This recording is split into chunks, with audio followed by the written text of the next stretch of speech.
నమస్తే. మనము భగవద్గీతని ప్రస్తుత పరిస్థితుల్లో ఎలా అర్థం చేసుకోవచ్చు? ఆ తర్వాత ఎలా అంటే శ్రవణం చేసి, తర్వాత మననం చేసి, నిధిధ్యాసలో ఉండి, తర్వాత సాక్షాత్కారం అసలు ఏంటి అనుభవం అనేటువంటి విషయాన్ని ఎలా గ్రహించాలి అనేటువంటి విషయాన్ని కొంచెం తేలికగా అర్థమయ్యేట్టుగా మనం మాట్లాడుకుంటూ ఉన్నాము. ఇది చెప్పాం కదా, భగవద్గీత అంటే ఉపనిషత్తులంతా సారము. ఆ తర్వాత ఇంకా చెప్పాలంటే ప్రస్థానత్రయంలో ఉపనిషత్తులు, బ్రహ్మసూత్రాలు, ఆ తర్వాత భగవద్గీత ఉంది. ఉపనిషత్తులు వచ్చేమో ప్రిన్సిపల్ చెప్పాయి, అంటే ఎలా ఉంటే ఎలా జరుగుతుంది, ఏంటి అసలు పరమాత్మ తత్వం ఏంటి అనేటువంటి విషయాన్ని చెప్పటం జరిగింది. బ్రహ్మసూత్రాలు ఏంటి? బ్రహ్మసూత్రాలు అంటే జస్ట్ మననం అన్నమాట. అంటే ఇంకొంచెం కాంటెంప్లేట్ చేసుకుంటూ ఎట్లా అర్థం చేసుకోవచ్చు, ఎలా ఆ స్థితిలో ఉండొచ్చు, మననం అనేటువంటి విషయాన్ని చెప్పింది.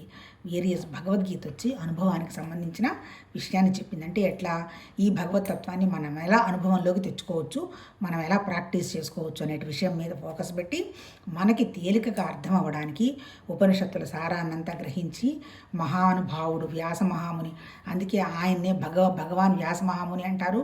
కేవలం ఆయనకొక్కడికి మాత్రమే ఆ వ్యాసుడి జన్మదినానికి అనుగుణంగా వ్యాస పూర్ణిమ మనము నిర్వర్తించుకుంటాము. గురువులందరికీ గురువు జగద్గురు, ఆ తర్వాత మహానుభావుడు వ్యాసుడు. ఆ వ్యాసుడు మనకు అందించిందే భగవద్గీత. ఈ మహానుభావుడు మరి ఇది స్మృతి గ్రంథం. స్మృతి గ్రంథం అంటే ఏంటి? మా ఋషులు డైరెక్ట్గా రిసీవ్ చేసుకున్నది. అప్పుడు భాష లేదు కాబట్టి ఆ సంస్కృతాన్ని వాళ్ళ శిష్యులకు బోధిస్తే అది మౌఖికంగా ప్రాక్టీస్ చేసుకుంటూ తర్వాత భాష రాయడం అది వచ్చిన తర్వాత తాళపత్రాల్లో రాసి ఉండొచ్చు.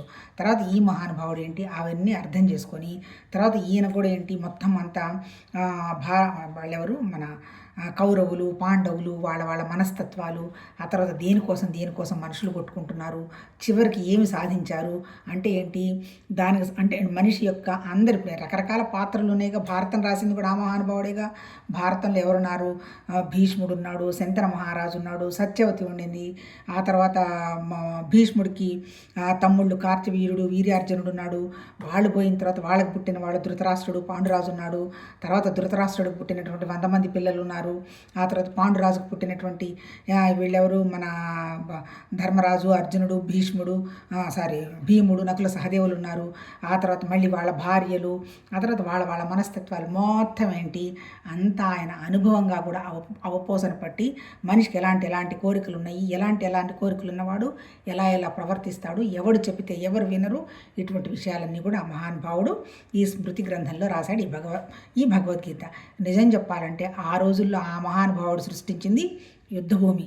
ఇప్పుడు ఆ యుద్ధభూమిలో ఆ సిచ్యుయేషన్ ఎలా వచ్చింది? యుద్ధం చేయగలిగిన శక్తి ఉండి కూడా ఆ మమకారం అహంకారం వల్ల నా నుంచి కాదు అని బలహీనుడై కింద పడిపోతాడు. నిజం చెప్పాలంటే ఇప్పుడు ప్రస్తుతం మనకి యుద్ధం లేకపోవచ్చు, కానీ మనం ఉన్నది కూడా సంసారం అనేటువంటి యుద్ధ భూమిలో ఉన్నాం. ఎట్లా? ఇప్పుడు మన సంసారం అనేది ఒక యుద్ధం అనుకుంటాం, అంతే కదా. పెళ్లి కాకముందు వరకు అబ్బో అసలు ఏముండదు, బాధ్యతలు ఉండవు, హాయిగా అటు ఇటు తిరుగుతారు, ఏదో సంపాదించుకుంటారు, అయిపోతుంది. తర్వాత ఒక బంధం పడిన తర్వాత మళ్ళీ ఒకళ్ళనొకళ్ళు అడ్జస్ట్ చేసుకోవడంలో తర్వాత మళ్ళీ వాళ్ళకు వచ్చే పిల్లలు, మళ్ళీ వాళ్ళ ఆస్తులు, అంటే ఇదంతా ఒక చక్రం అన్నారు. చక్రం అంటే ఏంటి? తుది మొదలు లేదు, ఇలా గుండ్రంగా తిరుగుతూనే ఉంటుందన్నమాట. అలా ఈ సంసార చక్రంలో పడిపోతారు. ఇక్కడ వచ్చింది ఎట్లా చెప్పాడు మనకు సంసార చక్రం అంటే? ఈ సంసారం అనేది ఒక యుద్ధం. ఆ యుద్ధంలో ఈ రథం అనేటువంటిది మన జీవుడు. జీవుడు రథం అనేది ఒక జీవుడు అనుకుందాం, కూర్చున్నాము. ఆ కూర్చున్న దాన్ని నడిపిస్తున్నది ఎవరు? మన బుద్ధి నడిపిస్తుంది. అంటే జీవుడిని నడిపిస్తున్నది ఎవరు? బుద్ధి నడిపిస్తున్నది. అంటే ఏంటి? ఈ బుద్ధికి గనక వివేక వైరాగ్యం ఉంటే మంచిగా సంసారం వండర్ఫుల్గా అందరినీ లౌక్యంగా అర్థం చేసుకుంటూ ఎంతవరకు ఉండాలో అంతవరకు ఉంటే సాగిపోతుంది. ఈ బుద్ధికి కనుక వివేక వైరాగ్యాలు లేవనుకో ఇంకేముంటుంది? మనకు తెలియని విషయం ఏముంది? గోల ఘర్షణలు అవన్నీ జరుగుతాయి. అందుకని ఈ మహానుభావుడు ఏం చెప్పాడు? అర్జున, నువ్వు అనవసరంగా టెన్షన్ పడాల్సిన అవసరం లేదు. నువ్వు ప్రకృతిగా కనపడుతున్నది మాత్రమే నీ శరీరం, నీ మనస్సు, నీ ప్రాణం, నీ బుద్ధి, నీ ఇంద్రియాలు, ఇవన్నీ దాటినటువంటి నిరాకారమైనటువంటి పరమాత్మతత్వ శక్తి ఉన్నది. దాంట్లో నుంచి వ్యక్తమైంది. ఆ వ్యక్తమైంది నాకు తెలుసు, నీకు తెలియదు. ఎందుకు తెలియదు అంటే నువ్వు ఇంకా జీవత్వంలోనే పడి నాది నీది అని కొట్టుకుంటున్నావు. నేను నా జన్మ దివ్యం, అందుకని నాకు తెలుసు. నేను అంతకుముందు ఉన్నాను, ఇప్పుడున్నాను, రేపు కూడా ఉండబోతాను. అంటే అర్థం ఏంటి? ఆ చైతన్యం అనేది ఎక్కడికి పోదు అనేటువంటి ఒక సత్ అనేటువంటి విషయాన్ని, ఈ ఉండడం అనే విషయాన్ని సాంఖ్యంలో చెప్తాడు. తర్వాత ఇంకేం చెప్తాడు? నీ దగ్గర ఉంది శరీరం ఉందయ్యా, ఆ శరీరాన్ని ధర్మం ప్రకారం వాడుకో, ఇచ్చిన ధర్మం నిర్వర్తించుకో. ఆ తర్వాత నిష్కామ కర్మానికి రా, నిశ్చలం మనసు అవుతుంది. నిన్ను ఇబ్బంది పెడుతున్నదల్లా నీ మనసే తప్ప ఇంకొకటి ఏం కాదు. నువ్వు కూడా పరమాత్మతత్వం భాగమే అనేటువంటి విషయం నీకు గ్రహించటం లేదు అంటే నిన్ను నీ మనసు గ్రహించుకునేట్టు చేయడం లేదు. ఆ తర్వాత చిన్నగా అది అయిపోయింది. నిజంగా మళ్ళీ యోగానికి రా. యోగం వచ్చిన తర్వాత నువ్వు ఎట్లా నువ్వు డిసిప్లిన్ చేసుకోవాలో నేర్చుకో. దాని మీద ఏంటి షట్ సంపత్తి పాటించు. అంటే ఏంటి, ఇంద్రియాలను లోపల తీసుకో, మనసును లోపలికి తీసుకో. ఆ తర్వాత బయట తిరుగుతున్నటువంటి నీ వ్యవహారాలన్నింటినీ లోపలికి తీసుకో. ఆ తర్వాత తీసుకున్న తర్వాత ప్రత్యాహారం అంటే తీసుకున్న తర్వాత ఒకే ఒక దాని మీద ఫోకస్ పెట్టడం నేర్చుకో. ధారణ ఎప్పుడైతే ఫోకస్ పెడతావో అప్పుడు ఆటోమేటిక్గా ఏంటంటే మనసుకు ఒక దాని మీద ఎప్పుడైతే నిశ్చలంగా నిలబడుతుందో వెంటనే విషయాన్ని నువ్వు అవగాహన చేసుకుంటావు. ఇన్ని వ్యవహారాలుగా ఉండవు నీకు. పెట్టిన తర్వాత అప్పుడు ఒక ధ్యానంలాగా, అంటే ధ్యానం అంటే ఏంది, ఏదైతే నువ్వు పట్టుకున్నావో ఆ ఆలోచన నిజంగా తీసుకొచ్చి భగవతత్వ ఆలోచన మీద పెట్టావంటో సత్యం అనేది నువ్వు ధ్యానంలో గ్రహిస్తావు. అది అయిపోయిన తర్వాత నువ్వు సమాధి స్థితికి వస్తావు. అంటే ఇక్కడ కూడా ఏం చెప్పాడు, నువ్వెక్కడో దేవుడు ఉన్నాడు నువ్వు చూస్తావని ఆయన చెప్పలే. నీ మనసు నిశ్చలం చేసుకో. ధ్యానంతో ఇంకా నువ్వు మనసుని ఇంకొంచెం నిశ్చలం చేసుకున్న తర్వాత సమాధి స్థితి ఉంటావు, అంటే సమస్తత్వ స్థితిలో ఉంటావు అని చెప్పాడు ఈ 6 అధ్యాయాల్లో. ఆ తర్వాత ఇప్పుడు మనం చదువుతున్నది ఏంటి, 7వది జ్ఞాన విజ్ఞాన యోగం చదువుతున్నది. ఇది ఆల్మోస్ట్ ఆల్ ఏంటి, ఇందులో కొంచెం భక్తి గురించి చెప్పాడు. మళ్ళీ ఇంకా పొంగ వేరే భక్తి యోగం అనే యోగం కూడా ఉంది, దాన్ని అనలైజ్ చేస్తాడు. కాకపోతే ఇక్కడ ఏం చెప్పాడు, అసలు జ్ఞానం అంటే ఏంటి జ్ఞానం అంటే, నువ్వు అనన్య చింతనతోటి నిరాకారమైనటువంటి నన్ను ఆలోచన చేసుకుంటూ ఉన్నావు అంటే నీకు నువ్వు నన్ను ఈజీగా కనుక్కోవచ్చు. నన్ను కనుక్కోవడమే కాదు, నిన్ను కూడా కనుక్కుంటావు. ఇంకా నువ్వు ఎప్పుడైతే కనుక్కుంటావో ఇంకా నీకు ప్రపంచాన్ని గురించి కనుక్కోవాల్సిన విషయం ఏముండదు. నీకన్నీ అవగాహన అయితే అర్జున. కాకపోతే ఏంటంటే ఇదంత తేలికైన విషయం కాదు. కన్సిస్టెన్సీ ఉండాలి. చక్కగా ప్రతిరోజు కూడా నాకు ఆ తత్వం తప్ప ఇంకొకటి ఏమొద్దు, సత్యం తెలియాలి, నాకు ముముక్షత్వం కావాలి. ముముక్షత్వం అంటే ఏం లేదు, దుఃఖం లేని స్థితి, సత్యమైన విషయము ఒకటే ఆలోచనకి రావడం. దాన్ని అంటే ఏంటి, నా ఫ్రీడమ్ అనమాట. అంటే ఇప్పుడు మనకి ఫ్రీడమ్ కాకుండా ఆపుతున్నది ఏంటి, మన శరీరం తగిలించుకున్నవన్నీ మనకు ఆపుతున్నాయిగా. పెళ్లి చేసుకోలేదు, ఒక ఫ్రీడమ్ అటు ఇటు పరిగెత్తారనుకో, పెళ్ళి అయిన తర్వాత ఇష్టం వచ్చినట్టు పరిగెత్తడానికి లేదు కదా. నీకు ఒక సంసారము, భర్త, లేకపోతే నీకు పిల్లలు, ఆ పిల్లలు దీంతో పాటు నిన్ను ఆధార పెట్టుకున్నటువంటి పెద్దవాళ్ళు, ఆ తర్వాత మళ్ళీ వీళ్ళందరినీ చూసుకోవాల్సినటువంటి బాధ్యత ఉంది కదా. అంటే ఏంటి, లిమిట్ అయి ఉన్నావు కదా మనం శరీరం ద్వారా. ఫ్రీడము, లిబరేషన్ అంటే ఏంటంటే వీటిని దాటి వెళ్ళడం. ఇక్కడ ఈ భగవద్గీతలో చెప్పింది ఏంటి, దాటి వెళ్ళడం అంటే నువ్వు శరీరాన్ని వదలక్కర్లేదు, హిమాలయాలకు వెళ్ళక్కర్లేదు, ఏం అనలేదు. సత్యాన్ని నువ్వు ఒక్కసారి కనుక గుర్తించావు అంటే సత్యంలో నుంచి నువ్వు వెనక్కి రావడం జరగదు. అసలు సత్యాన్ని నువ్వు గుర్తించాలి అంటే నువ్వు ఏవేవి ఉన్నాయి నీకు అడ్డంకులు, శరీరం ఒక అడ్డంకి, మనసు ఒక అడ్డంకి. ఈ శరీరం అడ్డంకి, మనసు అడ్డంకి కనుక దాటిన తర్వాత ఉన్నదంతా ఒకటైనటువంటి విషయం నీకు అవగాహనకు వస్తుంది నాయన అని చెప్తే ఇప్పుడు భక్తి ఎట్లా చేయాలో చెప్తున్నాడు కదా. అందుకని ఇది కష్టమేను, కాకపోతే అసాధ్యమైంది కూడా కాదు. నువ్వు ప్రయత్నపూర్వకంగా చేసుకుంటూ పోతే నువ్వు ఆ పరిస్థితికి వెళతావు అని చెప్పి ఆ తర్వాత ఏం చెప్తాడు, అసలు సత్యం అంటే ఏంటయ్యా అంటే, అర్జున, నిరాకారమైనటువంటి ఒక శక్తి ఉంది కదా, ఆ శక్తికి ఒక ఆలోచన వచ్చిందంటే ఏంటంటే ఒక భావం అనుకోండి. అది అంటారు కదా, విధాత తలపున అనేటువంటి విరించి అనేటువంటిది ఒక పాట కూడా ఉంది. అంటే గమని కూర్చున్న శక్తి కూర్చోకుండా ఈ సృష్టి ఎట్లుంటే బాగుంటుంది అనేటువంటి ఆలోచన వచ్చింది. ఆ ఆలోచన రావడానికి పెద్ద కార్యకారణ ఫలితాలు ఏమీ లేవు, క్యాజువల్గా వచ్చింది. ఎప్పుడైతే వచ్చిందో నాలో నుంచే అష్టప్రకృతులు వచ్చాయి. ఏవి అష్టప్రకృతులు అంటే పంచభూతాలు, మనసు, బుద్ధి, అహంకారం వచ్చాయి. అవి ఎప్పుడైతే వచ్చాయో మరి ఊరికి కూర్చొని ఉండవు కదా, మరి ఏదో కదలాలి కదా. అందుకని దాన్ని అపరాప్రకృతి అన్నాము. తర్వాత పరాప్రకృతి కూడా మళ్ళీ ఇంకోటి వ్యక్తమైంది, అదేమో జీవ చైతన్యం, అంటే చైతన్యం అనమాట.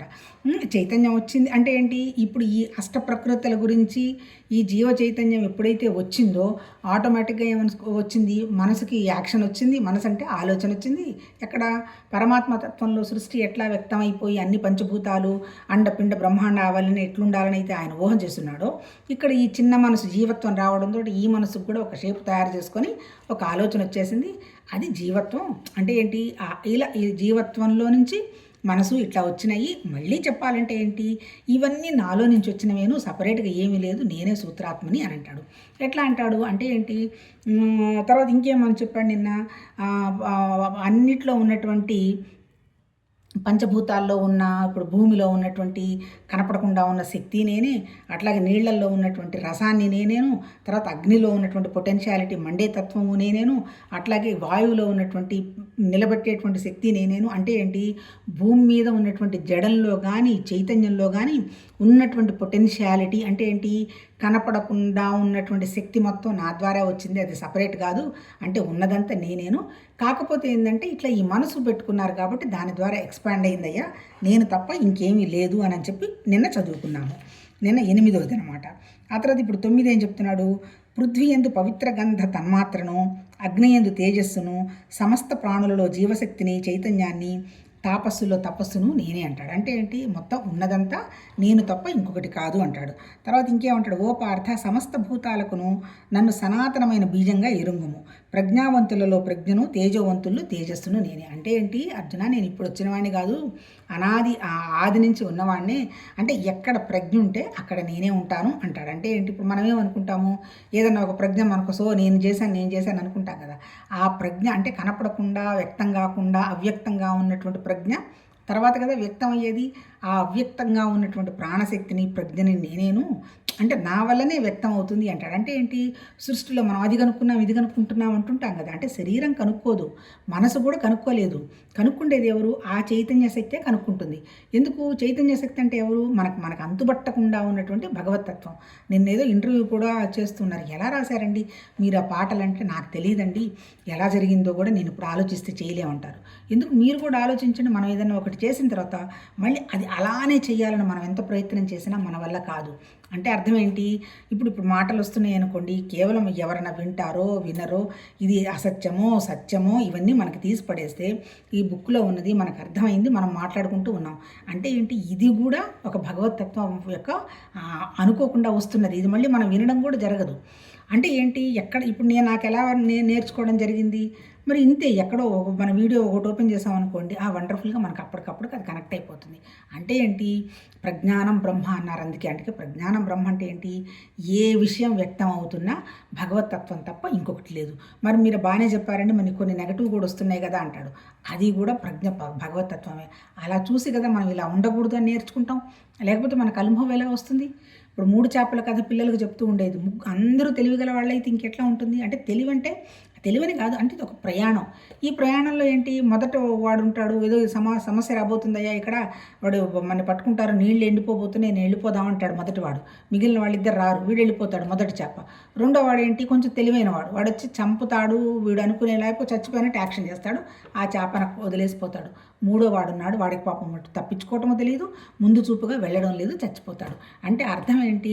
అంటే ఇప్పుడు ఇటువంటి మరి మూడో చేపను ఆయన ఎందుకు సృష్టించాలి? అంత భగవతత్వం అయినప్పుడు ఒక తెలివినే సృష్టించవచ్చు కదా. మరి ఇప్పుడు మూడో చేపను చూస్తే కదా మనం కూడా ఎదగాలనే విషయం అవగాహనకు వస్తుంది. అంటే అర్థం ఏంటి? సృష్టిలో ఉన్న ప్రతిదీ భగవతత్వం తప్ప ఇంకొకటి కాదు అనేటువంటి విషయం ఆయన భగవద్గీతలో చెప్తున్నాడు. నిన్నేదో టాక్ పంపించినారు. మరి శరీరం ఉంది కదా, మరి శరీరం ఉన్నప్పుడు మరి అందరం శరీరం కాదని అనుకోవచ్చు కదా. అంటే అనుకోవద్దని ఎవరు చెప్పలే. శరీరం ఉన్నది, ప్రాణం ఉంది, మనసు ఉంది, అన్నీ ఉన్నాయి. ఇవన్నీ ఉన్నా జాగ్రత్తగా ఏంటి? ప్రతి దాంట్లో కూడా పాజిటివ్గా భగవతత్వాన్ని చూడడం అలవాటు చేసుకుంటూ గనక పోతే మళ్ళీ వచ్చి నెగిటివ్గా చూడరు ఎవరు. అంటే ఏంటి? ఆ రకంగా ముందుకు వెళ్ళడం అనమాట. ఆయన చెప్పింది ఏంటి?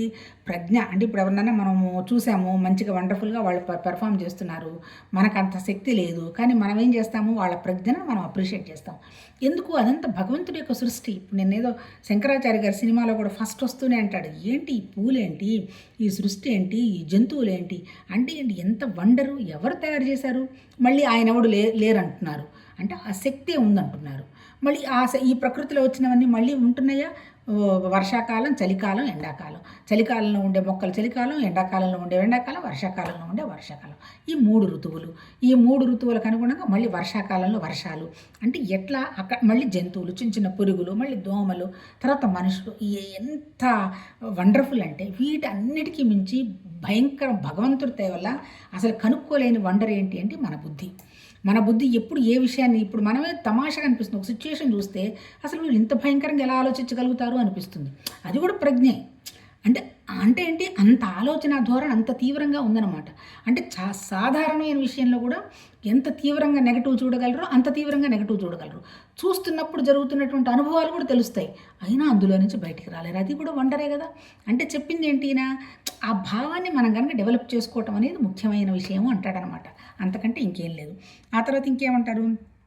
ఓ భరతశ్రేష్ఠ, బలవంతులలో కామరాగరహితమైన బలాన్ని నేను, భూతములన్నిటి యందును ధర్మానికి విరుద్ధం కానీ కామాన్ని నేనే అంటాడు. అంటే ఏంటి, ఇప్పుడు మనకేం పెట్టున్నాడు మనకిప్పుడు మనకిప్పుడు ఏంటి, శరీరం ఉంది, శరీరంతో పాటు ఒక మనసు ఉంది, ఈ శరీరం మనసు కలిపి ప్రాణం ఉన్నది, తర్వాత ఇవన్నీ కలిపి చైతన్యంలో ఉన్నది అని అనుకుంటున్నాము. చైతన్యం అంటే ఏంటి, పరమాత్మ తత్వం సృష్టించినటువంటి ప్రాణము, శక్తి, చైతన్యం ఏమన్నా కానివ్వండి, అది మనకి తెలుస్తోంది.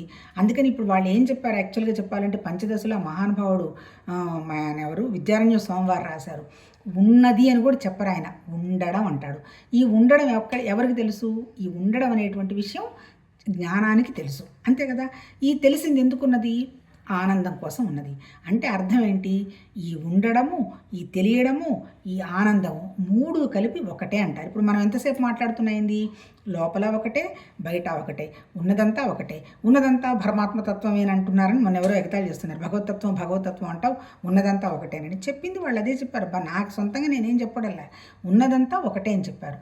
ఏం ఒకటే అని చెప్పారు, ఉండడం అనే దానికి, ఉండడం అంటే ఎలా ఉంది అన్నాం అనుకోండి, ఇట్లా ఉంది, ఇప్పుడుంది, ఎక్కడుంది, ఎలా ఉంది, ఎన్ని సంవత్సరాల నుంచి ఉంది అనేటువంటి హౌ అని వస్తుంది. వాళ్ళ హౌ అనేది చెప్పలే ఎక్కడ కూడా మహానుభావులు ఋషులు, ఉండడం అంతే. అది ఆ ఉండడం అనేది ఎవరికి తెలుస్తుంది, ఆ ఉండడానికి ఏమన్నా తెలుస్తుందా. ఇప్పుడు మన పరమాత్మతత్వం ఏం చెప్తున్నారు, నిర్మలమైన, నిరాకారమైన, నిశ్చలమైన, నిరంజనమైన, నిర్గుణమైన, అచంచలమైనటువంటి శక్తి అంటున్నాడు. ఆ శక్తికి ఏమన్నా తెలుసు అని ఏమన్నా చెప్తున్నారా, చెప్పటల్లా. ఆ శక్తిలో నుంచి వ్యక్తమైంది అంతే, కానీ ఆ శక్తిగానే ఉంది. ఈ వ్యక్తమైంది ఎవరికి తెలుస్తుంది, మనకే తెలుస్తుంది. మనకంటే ఎవరికి, బుద్ధికి తెలుస్తుంది. అంటే ఇప్పుడు అక్కడ కాస్మిక్ మైండ్ అంటే ఇక్కడ మన బుద్ధికి మనకి తెలుస్తుంది. కాస్మిక్ మైండ్ అర్థమైన తర్వాత ఏం చేసింది, ప్రకృతిని పట్టుకొని సృష్టి చేయడం మొదలుపెట్టింది. అందుకని వాళ్ళేమన్నారు, ఇప్పుడు వ్యక్తమైంది ఎట్లా వ్యక్తమైంది, ఒక చలనమేగా వ్యక్తం అవడం, అంటే ఒక ప్రాణమేగా వ్యక్తమైందంటే ఎట్లా వ్యక్తమైంది, ఇప్పుడు ఒక ఎగ్జిస్టెన్స్ ప్రాణం అనుకోండి, ఈ ప్రాణం ఉంది అనేటువంటి విషయం వ్యక్తమైనప్పటి నుంచి ఏమొచ్చింది, కాలం వచ్చింది, టైం వచ్చింది. ఎట్లా వచ్చింది, అది ఒక రూపంగా వచ్చింది అనుకోండి, భూమే వ్యక్తమైంది అనుకున్నాము, అది ఆబ్జెక్ట్ కింద వస్తాం. ఇప్పుడు వీళ్ళు చెప్తున్నది ఏంటి, ఈ భగవతత్వము కాలానికి, వస్తువుకి, తర్వాత ప్రదేశానికి అందేది కాదు అంటాడు. అంటే ఏంటి, టైము, స్పేసు, ఆబ్జెక్టు దాటినది పరమాత్మతత్వం.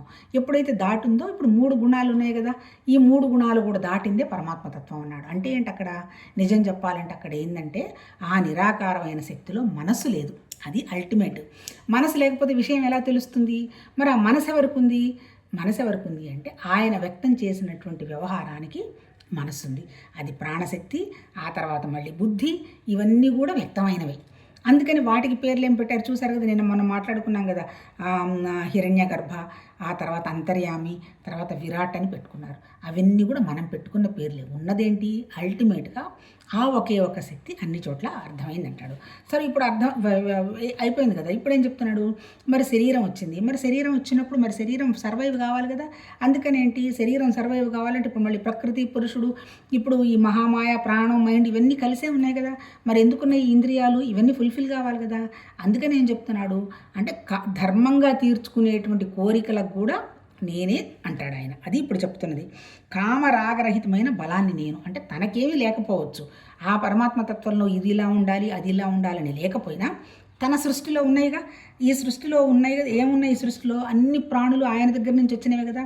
మరి వీటన్నీ కూడా విరుద్ధం కాకుండా ఉండేటువంటి కామాన్ని నేనే అంటాడు. అంటే ఏంటి, సృష్టి వ్యక్తం అవ్వాలనేటువంటి ఒక ఆలోచనేగా ఆ మహానుభావుడు చేశాడు. మరి సృష్టి ఎట్లా వ్యక్తం అవుతుంది, ఒక ప్రకృతి, ఒక పురుషుడు, తర్వాత దానికి సంబంధించినటువంటి ప్రాసెస్ అంతా జరగాలి కదా. అందుకని ధర్మబద్ధంగా జరుగుతున్నటువంటి వ్యవహారం నేనే అంటాడు. మరి ధర్మబద్ధంగా అంది ఎవరిది, మరి అది మనం క్వశ్చన్ వేస్తే ఏమనాలి అంటే, ధర్మబద్ధంగా అంది మళ్ళీ మన జీవ చైతన్యాంది. జీవ చైతన్యాంది అంటే మళ్ళీ మన మనసుది. అంటే పద్ధతిగా జరుగుతున్నదంతా కూడా పరమాత్మతత్వంలో భాగమేను. ఏదన్నా మన కోరిక కోసం మనం ఏదన్నా ఒక వెధవ పని ఆలోచన చేశాము అంటే అది మళ్ళీ దానికి కాన్సిక్వెన్సెస్ నా మనసే అని అంటాడు, నాకు అర్థమైనంతవరకు. ఆ తర్వాత ఇంకేమంటాడు, సాత్విక, రాజస, తామస భావాలన్నీ నా నుండియో కలుగుచున్నవని తెలుసుకున్నాము, కానీ యథార్థంగా వాటిలో నేను కానీ నాలో అవి కానీ లేవు అనగా నేను త్రిగుణాగుతున్నాను. చూడు, వండర్ఫుల్ అండి. అంటే ఏంటి, మళ్ళీ ఈ త్రిగుణాలన్నీ నా నుంచే వచ్చాయి, కానీ నేను వాటిట్లో లేను అంటాడు. తమాషా. అంటే ఏంటి, ఈ గుణాలు ఆయనకేం అంటవట, ఎవరికి, ఆ పరమాత్మతత్వానికి ఈ గుణాలతో ఏం సంబంధం లేదు, కానీ గుణాలు మాత్రం మళ్ళీ వ్యక్తమైంది ఆ పరమాత్మతత్వ శక్తి నుంచే వచ్చినాయి. మరి ఈ 3 గుణాలను సక్రమంగా ఉపయోగించాల్సింది ఎవరు, మళ్ళీ జీవుల్లో మనమే ఉపయోగించాలి. సత్వగుణం, జ్ఞానం, రజోగుణం, పని, ఆ పని అది ఇది పరిగెత్తడం, తమో గుణం బద్ధకం. ఇప్పుడు మనం ఏం చేయాలి? మనం అందరిలో ఈ 3 గుణాలు ఉంటాయి. 3 గుణాలు తమో గుణం లేకపోతే నిద్రపోలేము. రజోగుణం లేకపోతే కనీసం అన్నం వండుకొని తినను కూడా లేము. సత్వగుణం లేకపోతే రెస్ట్ తీసుకోలేము. ఎప్పుడు రెస్ట్? హాయిగా నిద్రలో కానీ ఇంకోటి కానీ ప్రశాంతంగా మనం అలసిపోతుంది కదా శరీరం మనసు. రెస్ట్ తీసుకోవాలంటే మళ్ళీ మన దగ్గర మళ్ళీ సత్వగుణం ఉండాలి. అందుకని ఇప్పుడు ఈ 3 గుణాలను మనం ఉపయోగించాల్సింది ఎవరు? తీసుకొచ్చి మన చేతిలో పెట్టున్నారు మహా తమాషగా. అంటే నాకేం సంబంధం లేదు, మీ దగ్గర పెట్టేస్తున్నాను, మీ గోల మీరు కావండి అంటున్నారు. అంటే వీటిని మళ్ళీ ఉపయోగించాల్సింది ఎవరు? మళ్ళీ మన బుద్ధి ఉపయోగించాలి. మన బుద్ధి ఉపయోగించాలంటే మన బుద్ధికి ఏముండాలి? వివేక వైరాగ్యం ఉండాలి. వివేక వైరాగ్యం మన బుద్ధికి ఉండాలి అంటే ఏంది? మన మనసు తయారు చేసినటువంటి ఇంద్రియాల మీద మనకి కంట్రోల్ ఉండాలి. అంతే కదా. అంటే కంట్రోల్లో అంటే ఇప్పుడు దానికి ఇది నిజంగా ఇంకా తేలిగ్గా అర్థం అవడానికి మన వాళ్ళు ఏం చెప్తారంటే నిద్రని మనకి ఉదాహరణగా చెప్తారు పరమాత్మ తత్వానికి చెప్పేటప్పుడు. ఇంకా ఏం చెప్తారు? మనం భగవతత్వం ఇలా ఉంది అనేటువంటి విషయాన్ని మనం ఏం అనలైజ్ చేయలేమంటాడు. ఎందుకు? నువ్వు నీ నోటి మాటతో ఆయన ఇట్టున్నాడని నేను చెప్పలేను. ఆ తర్వాత ఈ రకంగా రూపం ఉంది అని నేను ఊహించి నేను పెయింట్ వేయలేను. తర్వాత ఈయనకి ఈ గుణం ఉంది, ఇది ఈయన సత్వగుణ తాబేత్త పరమాత్మతత్వం అని నేను చెప్పలేను. ఆ తర్వాత నిత్యమైంది. ఇప్పుడు అనిత్యమైంది అనుకో, ఇది ఇన్నాళ్ళు ఉందండి, వర్షాకాలం వచ్చింది, ఎండాకాలం వచ్చింది కాబట్టి చలికాలం అయి ఉండొచ్చు అని నేను చెప్పలేను. అంటే ఏంటి? నిత్యమైంది, అనిత్యమైంది కాదు. ఆ తర్వాత అనంతమైంది, తర్వాత ఇక్కడుంది అక్కడుంది అని నేను చెప్పలేను. అన్ని చోట్ల కనపడుతున్నది అంటాడు కదా. దానికి మన వాళ్ళు ఉదాహరణ ఏం చెప్పారంటే, ఇప్పుడు మనకి ఖాళీ స్థలం, స్పేస్ అంటే ఏంటి? ఆకాశం అనేది ఖాళీ.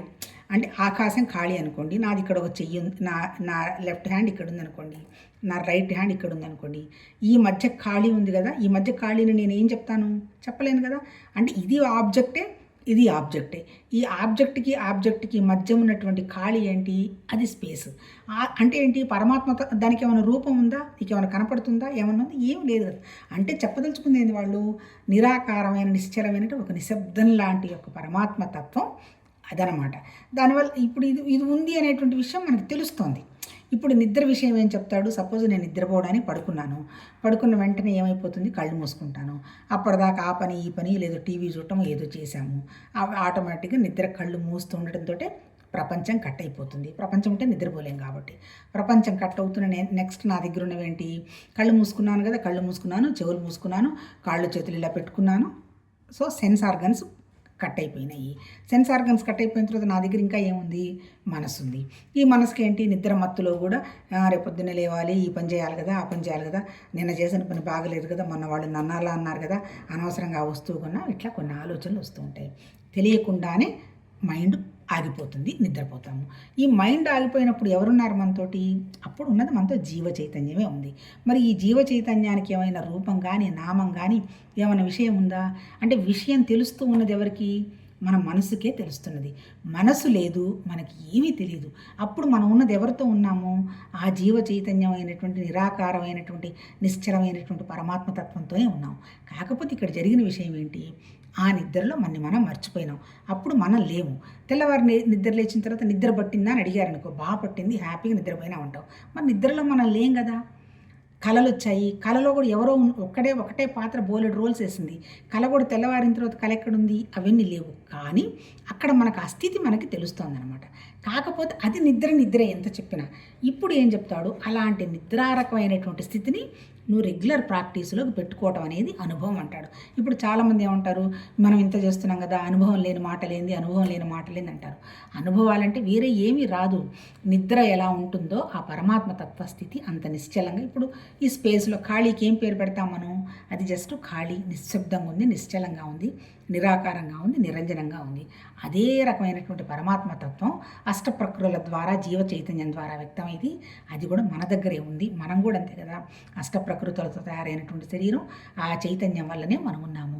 కాకపోతే ఏంటంటే చైతన్యంలో మనం ఉన్నామనేటువంటి విషయం మర్చిపోయి ఎంతసేపటికి మన 24 గంటలు మనని ప్రాసెస్ చేస్తుంది ఎవరు? మన మనస్సు. ఎందుకు ప్రాసెస్ చేస్తుంది?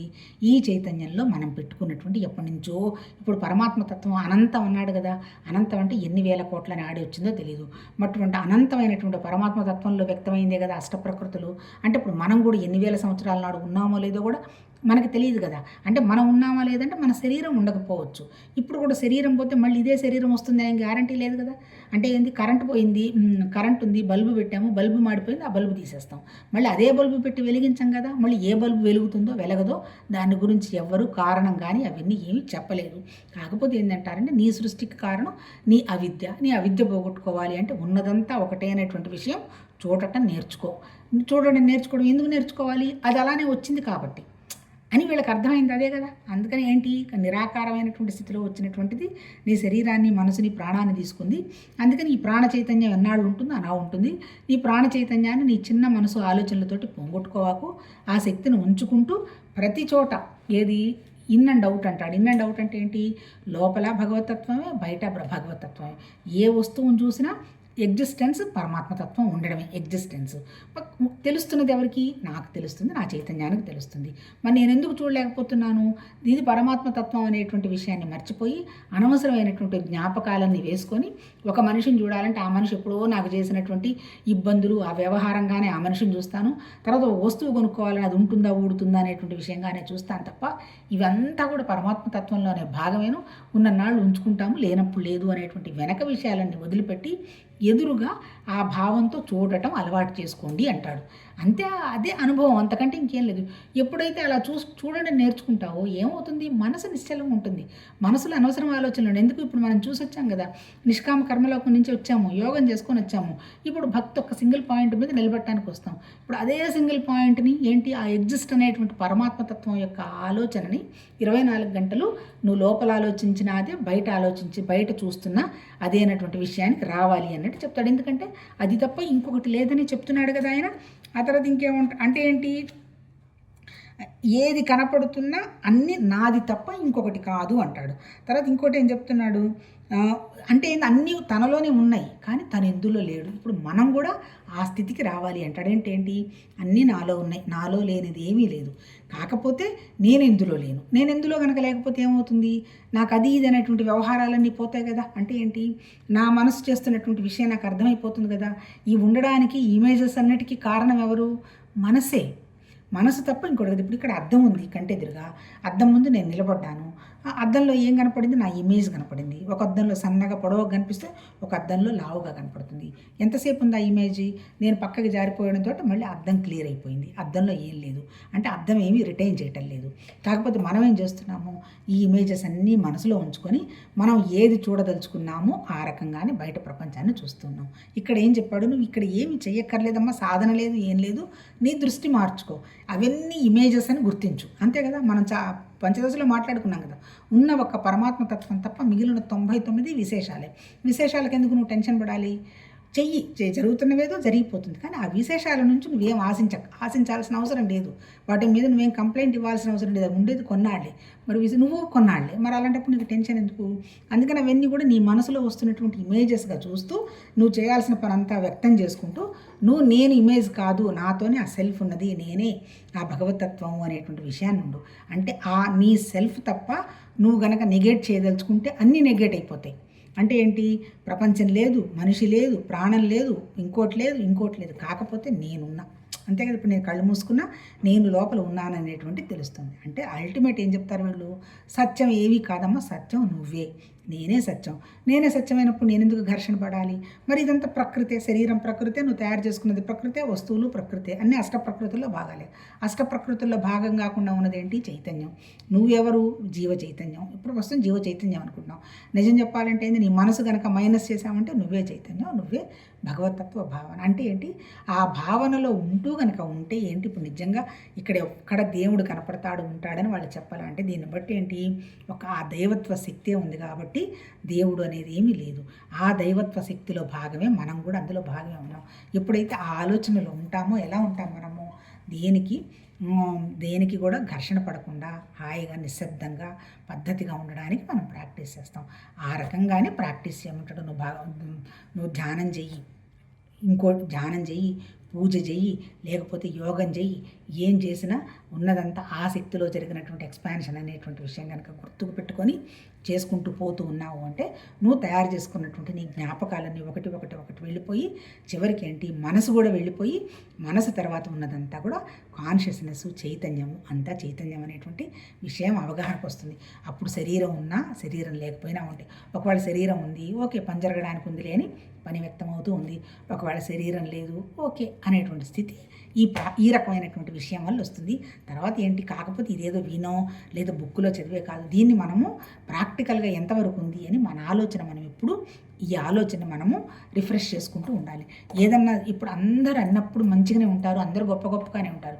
సిచ్యుయేషన్ వచ్చినప్పుడు కూడా మనం ఎలా ఆలోచన చేస్తున్నాము, ఎలా మనం రెస్పాండ్ అవుతున్నామా, రియాక్ట్ అవుతున్నామా అంటే ఏంటి, ప్రాబ్లం ఉంటుంది, విషయం ఉంటుంది, ఆబ్జెక్ట్ ఉంటుంది, కాకపోతే అనుభవించేవాడు లేడు. చివరికి ఏంటి, ఈ అనుభవించేవాడు విషయం కూడా ఒకటేననేటువంటి విషయం గ్రహిస్తాం. ఎట్లా వస్తుంది, గ్రహించడం జరుగుతుంది. సపోజ్ నా ఎదురుగా ఒక స్వీట్ ఉంది, స్వీట్ అనేది ఆబ్జెక్టు. నేను ఇప్పుడు తినడానికి రండి ఫంక్షన్ ఏదో ఉందని పిలిచారు, ఎవరో ఒక గెస్ట్లు రావాల్సిన వాళ్ళు రాలేదు, నేను తినలేదు, ఊరికే చూస్తూ కూర్చున్నాను, నాకేం అనుభవం లేదు. సరే గెస్ట్లు వచ్చారు, స్టార్ట్ చేయండి అన్నారు.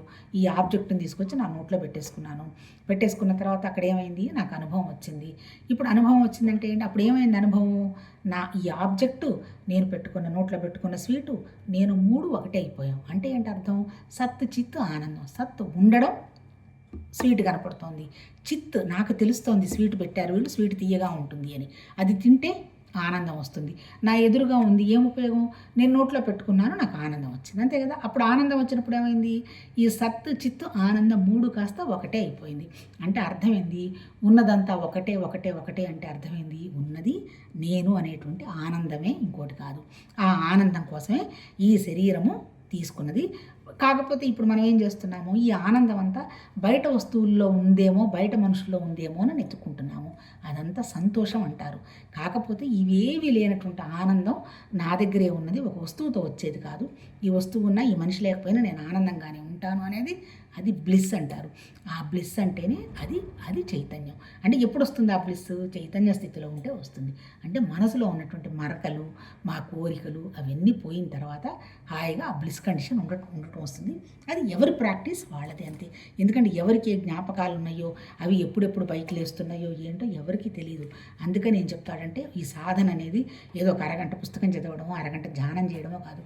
24 గంటలు మనకి ఎట్లాంటి ఆలోచనలు వస్తున్నాయి, ఆలోచనలకు మనం రెస్పాండ్ అవుతున్నామా, రియాక్ట్ అవుతున్నామా, క్వైట్గా ఉన్నామా అని. మళ్ళీ క్వైట్గా ఉండడం మళ్ళీ బద్ధకం కాదు, డైనమిక్గా ఉండాలి, ఎంతూజియాస్టిక్గా ఉండాలి. తర్వాత మన మైండ్ ఎప్పుడు క్లియర్గా ఉండాలి, తర్వాత విజిలెంట్గా ఉండాలి, అవేర్గా ఉండాలి. ఇవన్నీ చేస్తూ మన లోపల స్థితిలో మనం ఉండడం అనేటువంటి ప్రాక్టీస్ చేస్తూ ఉంటే అది బ్లిస్ కిందకు వస్తుంది. వాళ్ళు చెప్పింది అదేనప్పా, ఎక్కడో ఏదో ఉంది. ఇప్పుడు ద్వైతం అన్నారు, అక్కడో దేవుడు ఇక్కడో దేవుడు అన్నారు, తర్వాత ఎక్కడికో మిమ్మల్ని ఎక్కడికో ఎత్తుకుపోతాం అది ఇది అన్నారు. ఇవన్నీ ఏమీ లేవు. సరేనా, రేపు కంటిన్యూ చేద్దాం. నమస్తే.